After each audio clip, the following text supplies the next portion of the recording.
प्रिय मित्रों, नमस्कार। लोकसभा की चुनाव का रिजल्ट आने के बाद से आप लोगों द्वारा खास करके अयोध्या में बीजेपी का सीट लूज हो जाने के कारण तमाम लोगों का कमेंट बहुत ही उटपटा लगता है, क्योंकि आप धर्म को राजनीति से जोड़ देते हैं। धार्मिक व्यवस्था में राजनीतिक व्यवस्था को घुसेड़ देते हैं।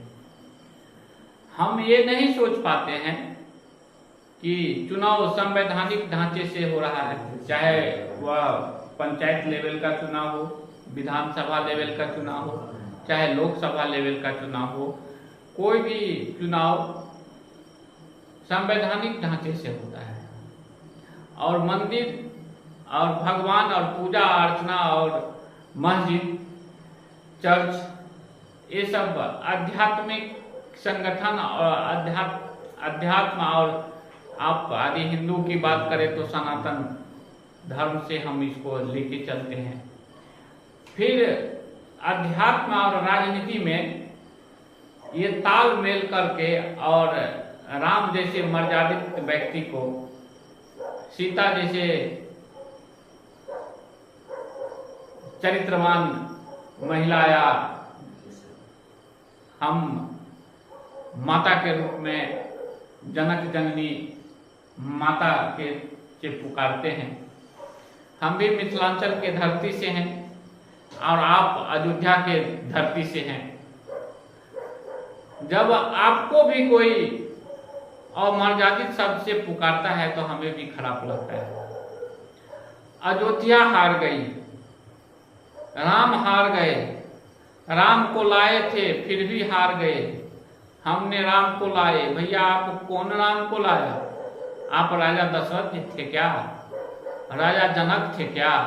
आप राम को नहीं लाए, आप राम मंदिर को बनवाए। आप राजनीति से धर्म को जोड़ देते हैं और वैसे मर्यादित पुरुष को जोड़ देते हैं जिनको हर माता पिता चाहता है कि मेरा बेटा का चरित्र राम जैसा हो, मेरी बेटी का चरित्र स्वभाव सीता जैसा हो। ऐसे व्यक्ति को राजनीति से जोड़ करके और उल्टे पुल्टे शब्दों का प्रयोग कर रहे हैं। वहां के लोगों को आप ताना बाना देते हैं, गाली देते हैं। अयोध्या के लोग ही खुद ऐसे बोल रहे हैं।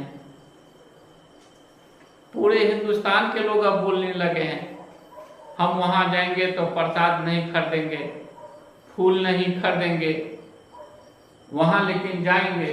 अरे भैया, राम के यहाँ जाना है तो आपको आध्यात्मिकता से और अपनी मानसिकता और चेतना को जगाना होगा।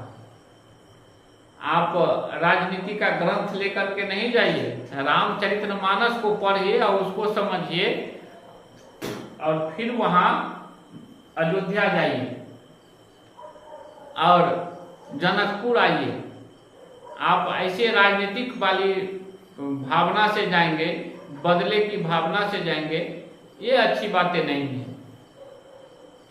ऐसे धार्मिक स्थल को, ऐसे पवित्र स्थल को छोटी छोटी बातों कर लेकर के आप इस तरह से ताना बाना देते हैं, इस तरह से उसको जोड़ रहे हैं जैसे कितना बड़ा अपराध हुआ हो, और वह अपराध राम से हुआ हो, वह अपराध सीता से हुआ हो।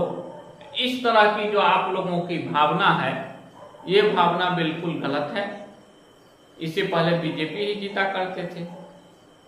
जब भगवान राम की टेंट में ही पूजा अर्चना होती थी तब तो ही विनय कटियार जी वहां सांसद बना करते थे। उस समय क्या थे? उस समय राम कहाँ खुला था, आज बंद हो गया है। ये सब जो अंधविश्वास और अंधभक्ति की जो बात कर रहे हैं, वैसे भी मीडिया में बड़ी चलता था। आज भी लोग कहते थे गोदी मीडिया, अंधभक्त। तो इसका परिचय आप लोग नहीं दीजिए। आज तक पार्टी के कोई श्रेष्ठ व्यक्ति तो इस तरह का कोई बयान नहीं दिए हैं। हार और जीत राजनीति में लगी रहती है। सरकार आएगी, सरकार जाएगी, पार्टी आएंगे, पार्टी के लोग जीतेंगे और पार्टी के लोग हारेंगे, लेकिन उस पे राम के चरित्र पे किसी तरह का कोई प्रभाव नहीं पड़ने वाला है। अब रामचरित्र मानस का जो प्रभाव है और रामचरित्र मानस की जो चर्चा है हिंदुस्तान में कि हर घर में कहीं कुछ होता है तो रामचरित्र मानस का पाठ किया जाता है, राम के चरित्र का वर्णन किया जाता है, सीता की चरित्र का वर्णन किया जाता है। क्या आप इसको भी रोक दीजिएगा क्या राजनीति से जोड़ करके? तो ऐसे मर्यादित व्यक्ति का और ऐसे मर्यादित माता का आप लोग राजनीति से जोड़ करके उनके छवि को खराब तो आप नहीं कर सकते हैं, लेकिन आप अपना प्रयास मत कीजिए। आप कभी अजमेर शरीफ पे तो नहीं बोलते हैं कि वहाँ क्या हो रहा है, थोड़ा बोल के देखिए, प्रयास कीजिए बोलने का। आप अपने ऊपर खुद को कीचड़ उछाल रहे हैं। आप हिंदू को दोगला हिंदू कह देते हैं। अरे दोगला हिंदू, आपका भाई दोगला है क्या? हिंदू तो आपका भाई है। हिंदुत्व की भावना उनमें भी है, इनमें भी है। तो थोड़ा शब्द को संभाल के बोलिए। वैसे हम भी वहाँ अधिक समय बिताए हैं, कई मित्रों के साथ कंधा से कंधा मिला करके काम किए हैं, साथ रहे हैं, कई क्षेत्र में काम किए हैं। तो चाहे मिथिलांचल हो, चाहे अयोध्या हो, कहीं भी ये जो इस महिमा है रामचरितमानस की, माँ सीता की और श्री राम का, इसको आप लोगों के लाख कहने के बावजूद भी कोई फर्क नहीं पड़ने वाला है। फर्क पड़ेगा आप पे, आपके परिवार पे, आपके बच्चों पे, क्योंकि जैसा आपका सोच होगा उसी सोच लेकर के आप अपने परिवार में बात करेंगे। आपके बच्चे आपकी भावनाओं को परखेंगे, समझेंगे, सुनेंगे, तो वह बच्चा भी आपके भावना से प्रेरित होगा।